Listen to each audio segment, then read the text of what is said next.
Picture the scene. It's Friday night. You're at one of those classic backyard parties at an acquaintance's place. Someone is manning the grill. There are those red plastic cups scattered everywhere and loud music playing in the background. You are leaning against the kitchen counter or staring blankly at the front door, while a very familiar voice in your head whispers, "How long until it's socially acceptable to call an Uber and just go home?" People look at you there, quiet in your corner, and think, "Wow, has so antisocial." And honestly, sometimes you end up believing them. You wonder why you can't just be like the others, making small talk about the weather, sports, or the latest series everyone is watching. But here is the truth nobody tells you. You don't hate people. Your brain just doesn't run on the default operating system. While others are just enjoying the music, your mind is like a web browser with 94 tabs open at the same time. You are absorbing every micro-expression, every shift in the room's energy, every cross tone of voice in the conversations around you. It's not that you're cold or distant. You are just processing an absurd amount of data simultaneously. And that is exactly what we are going to unpack today. Because the line between being antisocial and having a mind that picks up too much is much finer than you think. And the first sign that this is happening to you usually hits suddenly, when your energy just evaporates out of nowhere. You know that feeling when your phone warns 10% battery, and 30 seconds later, it just dies in the middle of an important call? That is exactly how your social burnout works. The first classic sign is not a gradual annoyance. It is a total system blackout. You are in the middle of a date or chatting at an after-work happy hour. It's around 8 at night, and you are keeping up with the chat just fine. You laugh at the right jokes, tell a funny story about something that happened at the office, and everyone thinks you are at your best. But then, around 9:30, without anything bad having happened, a switch flips in your brain. No one offended you, no one was rude, the conversation didn't even get boring. But your daily quota for processing human information just ran out. In that instant, your mind begs for silence. You feel a physical, almost painful need to be alone in your car with the windows rolled up. The problem is that, to those on the outside, it looks like you got annoyed out of nowhere. Your smile disappears. Your answers start getting shorter and shorter. "Oh, cool, that's true." Yeah, and someone will invariably ask, "What happened?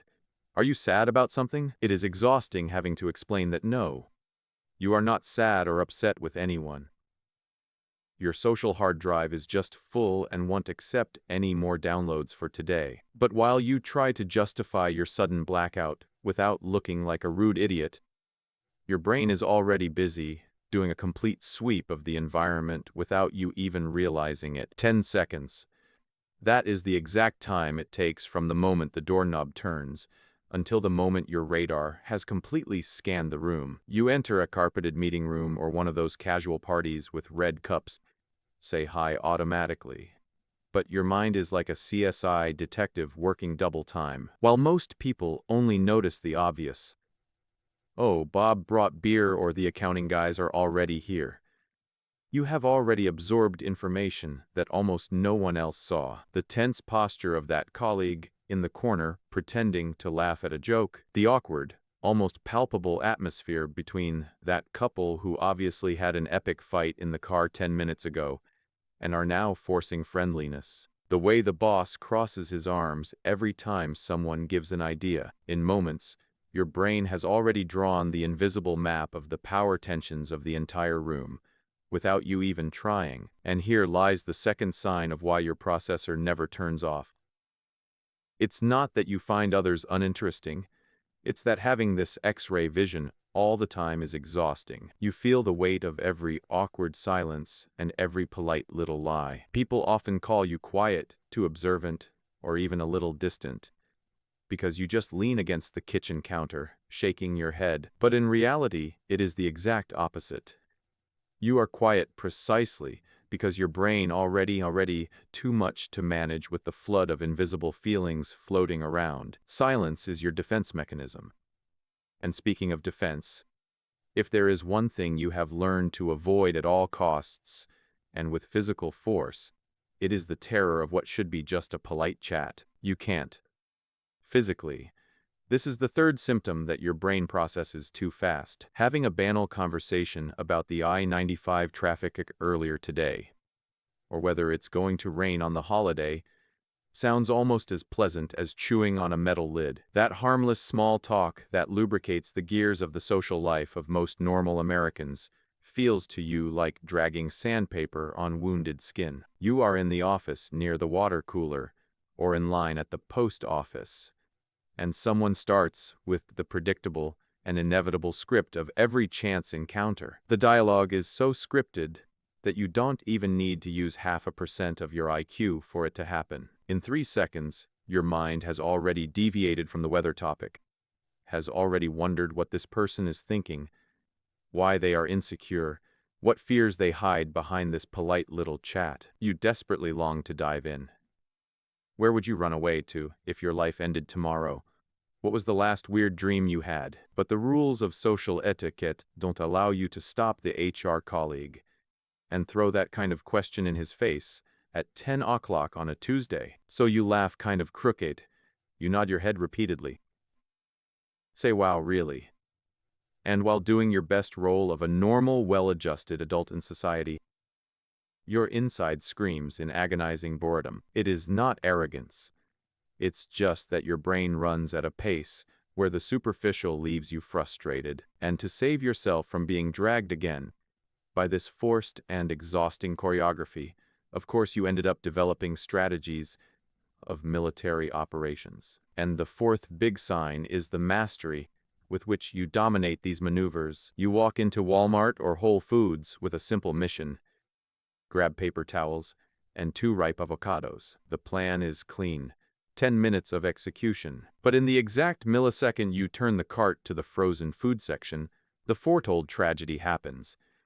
At the end of the aisle, leaning over the ice cream door, is the neighbor from across the street, or the guy you studied with 10 years ago, or worse, a former coworker. And the first thing your high-speed brain does is slam on the brakes. The primal instinct hits hard. Run away. You know he hasn't seen you. In the blink of an eye, you've already turned the cart around. And the funniest part is not the fear. It is the rationalization your brain did in those 3 seconds. You actually like this guy.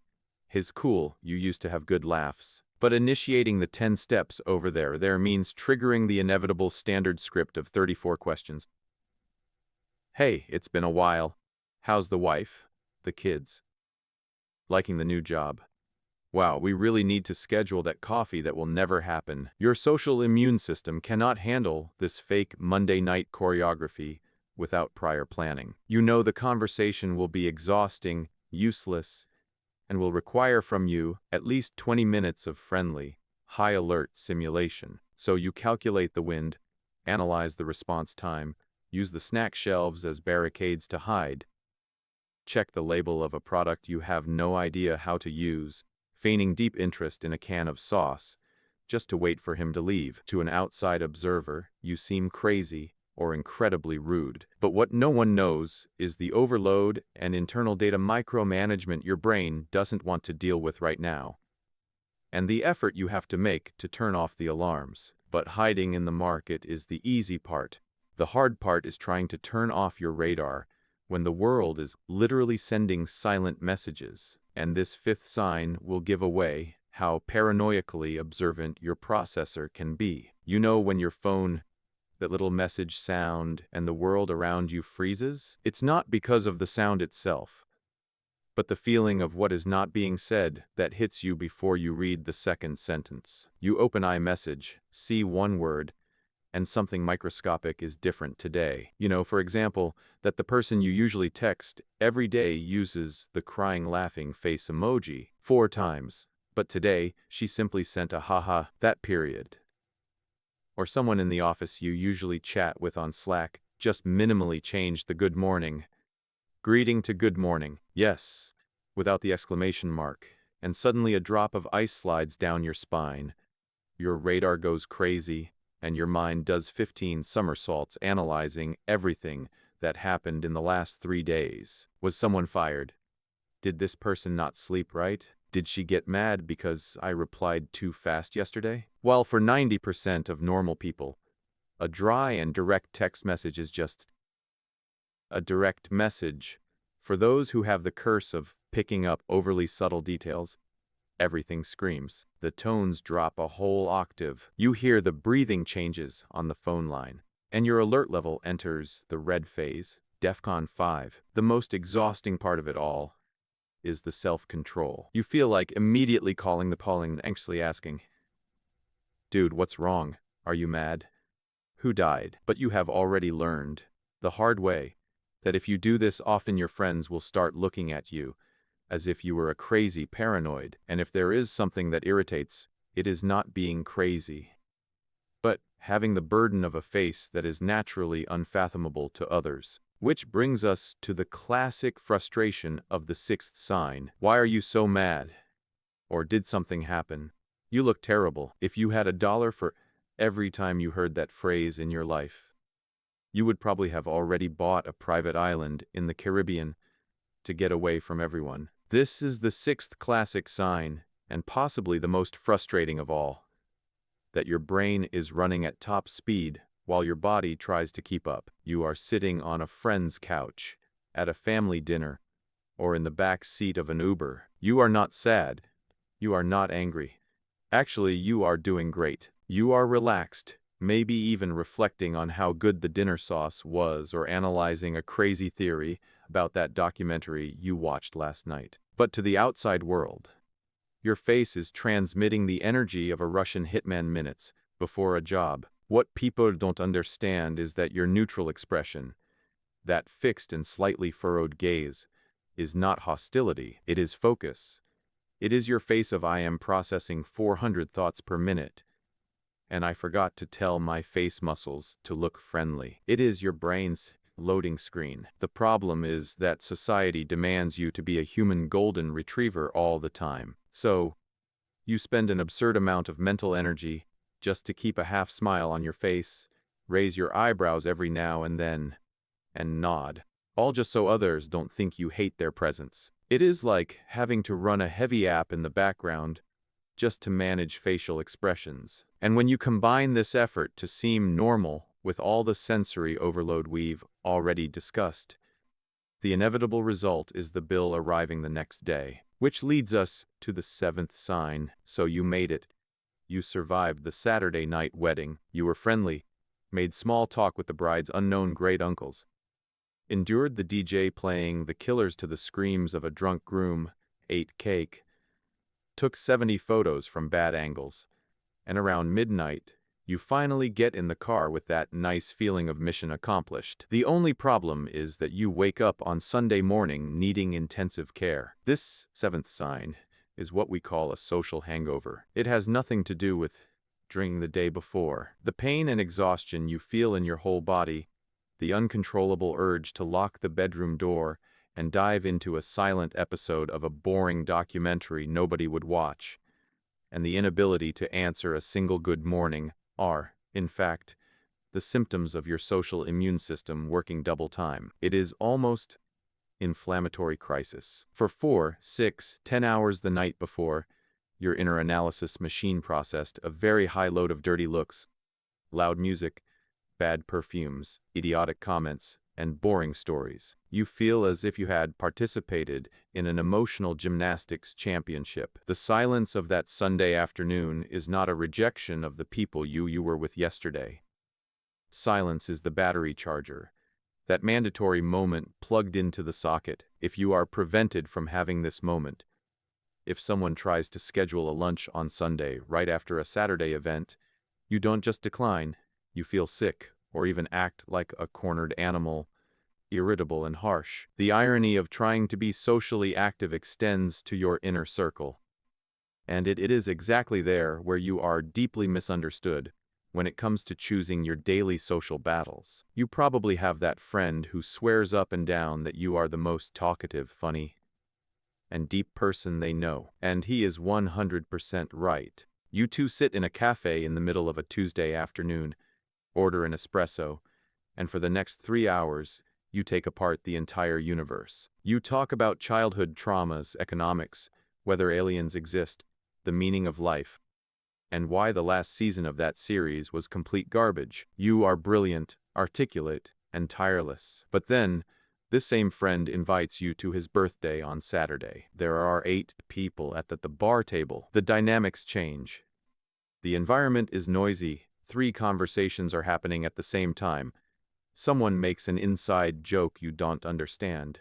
Another interrupts the story in the middle. And egos begin to compete silently for attention. And what happens to you, the great cafe philosopher? You shrink. You become a decorative plant. You sip your drink slowly, smile politely, and say absolutely nothing for the next 2 hours. Your friend looks at you confused, thinking you are upset with someone at the table. He even sends you a disguised message under the table. Is everything okay? But what he doesn't understand is the 8th and final sign. Your brain doesn't have the capacity to operate in the shallows of group chaos. You don't have stage fright. You simply refuse to compete in an environment where no one is really listening to anyone, where people are just waiting for their own turn to speak. In one-on-one, there is focus, there is real connection, there is clean data exchange. Your processor shines.